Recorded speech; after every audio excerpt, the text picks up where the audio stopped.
maternelle au courant de la situation. C'est donc ce dernier qui a mis la puce aux oreilles des parents biologiques de la victime. Mais la mère donne son témoignage et dénonce ces actes. C'est ma fille qu'on a abusée chez le pasteur. Je prie à moi, Sinaï, ça me fait 3 ans. Je suis modératrice. Je suis vice-présidente dans le groupement de mamans et la présidente de la chorale.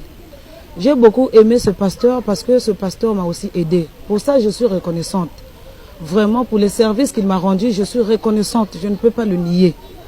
Vraiment, c'était mon père. Je le considérais plus que mon père.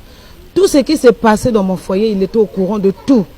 Dès qu'il y a un problème, je le signale. Papa, regarde, j'ai tel problème. Même si c'est avec le mari ou les enfants, je lui parle. Il me donne des directives à suivre. Mais or, il s'avère que le pasteur s'est caché derrière autre chose. Par ma grande surprise, lundi, c'est mon petit frère, celui qui m'avait suivi, qui est venu me dire que non, Yaya, il y a un problème qui se passe. J'ai dit, qu'est-ce qui ne va pas? Que non, le pasteur abuse de ta fille. J'ai dit, comment? Le petit frère a commencé à m'expliquer. J'ai dit, je ne crois pas. Parce que j'avais trop confiance à mon pasteur. J'ai dit, je ne crois pas. Il a dit, attends, on appelle l'enfant, parce que l'enfant se trouve chez mon grand frère à Vindoulou. Et quand on a appelé l'enfant, j'ai dit, maman, c'est moi. Je ne veux pas que tu rentres dans les détails. Je vais seulement te poser 2 questions, ma fille. C'est vrai ou c'est faux? Ma fille me dit, c'est vrai, maman. J'ai dit, d'accord. Ma fille me dit, c'est vrai, maman. Après, c'est là où on a appelé leur père. Mon mari est venu et le petit frère a parlé. On est allé chez ma fille à Vindoulou, accompagné d'un gendarme. La fille aussi a parlé, elle a expliqué tout. Donc le pasteur l'avait menti que je vais te faire le traitement parce que tu as des maris de nuit. Donc si je ne te traite pas les maris de nuit là, à la longue tu ne vas pas te marier, tu ne vas pas mettre au monde. Voilà pourquoi je dois te faire les traitements. Mais le pasteur ne m'avait pas dit quel genre de traitement qu'il doit faire à ma fille. Il a donné 2 versets bibliques à ma fille. Le verset biblique là où Jésus était parti sauver la fille d'un centenaire romain Jairus. C'est l'exemple là qu'il a donné à ma fille que quand Jésus est allé ressusciter cette fille, Jésus avait fait sortir les parents dehors. Est-ce que vous savez ce que Jésus avait fait avec la fille? C'était en secret. Dieu dit aussi que dans ton monde en secret, Dieu qui est dans le secret te rendra en secret. Donc il y a des traitements qu'il faut que ça se fasse en secret. Et tout ce que nous nous sommes dit, quand vous allez partir à la maison, si les parents vous demandent, vous n'êtes pas obligé de tout dire. Vous allez dire même 20%, le 80% vous cachez. Ça, c'est ce que ma fille m'a dit, nous a dit. Donc, il a dit à ma fille, tu connais l'hôtel, le G7 vers Saint-Kizito. Il a essayé d'expliquer à ma fille a reconnu l'hôtel. Oh bon, tu vas aller là-bas, c'est là-bas où je vais te faire le traitement. Ma fille se disait que c'est le traitement. La fille est partie le premier jour.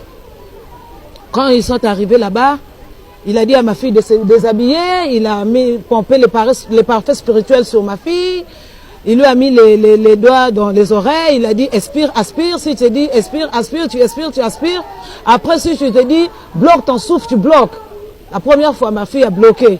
Allez, libère, la fille a libéré, il a fait ça 3 fois. Après il a dit à ma fille, allonge-toi. Ma fille s'est allongée sur le lit de l'hôtel. Le pasteur a pris sa bouche, il a léché le sexe de ma fille, il prenait cette salive, il jetait dans les toilettes de la chambre de l'hôtel. Il avait fait ça au moins 3 fois. Après, il a dit à ma fille, pour aujourd'hui, ça va. Il a encore sauté, peut-être, je crois, si c'est de moi, je ne sais pas, parce que je ne voulais pas trop écouter l'explication, parce que vraiment, je n'arrivais pas à supporter. Donc, il a fait ça, je crois, 3 fois, et la 4e fois, c'est à l'église même. À la 4e fois, c'est à l'église qu'il a fait à ma fille. Et c'est là où ma fille a commencé à sentir la culpabilité en elle. Là, mais c'était des relations carrément sexuelles? Oui, la 2e fois et la 3e fois, c'était maintenant les relations sexuelles. Mais la première fois, c'était pas la relation sexuelle. Après, il a dit à maintenant ma fille, la 4e fois, il a dit à ma fille, on doit accélérer le traitement parce que ma femme est mise au monde, donc on doit accélérer le traitement. C'est là où ma fille a commencé à se culpabiliser, mais ça c'est quel genre de traitement aussi? Et puis j'ai caché la vérité à mes parents, qu'est-ce qui ne va pas? Non, je dois vraiment me décharger de ce fardeau. Mais comment est-ce que je vais dire à maman? Maman est tellement colérique. Comment je vais dire à papa? Papa aussi est violent. À qui je vais dire ce problème? Et c'est là où ma fille s'est confiée à son oncle, qui est mon petit frère, que tonton, j'ai un problème qui me dérange. Vraiment, tonton, si je te dis ce problème-là, tu vas me secourir? L'oncle a dit oui, quel est ce problème? C'est là où ma fille avait dévoilé maintenant les secrets chez mon petit frère. Et le petit frère est venu me dire, on a appelé le pasteur le lundi, chez moi à la maison, chez moi, ici à André Jacques. Le pasteur est venu avec sa femme, accompagné de ses 2 protocolaires rapprochés. Mon mari a parlé, le pasteur n'a pas pu parler.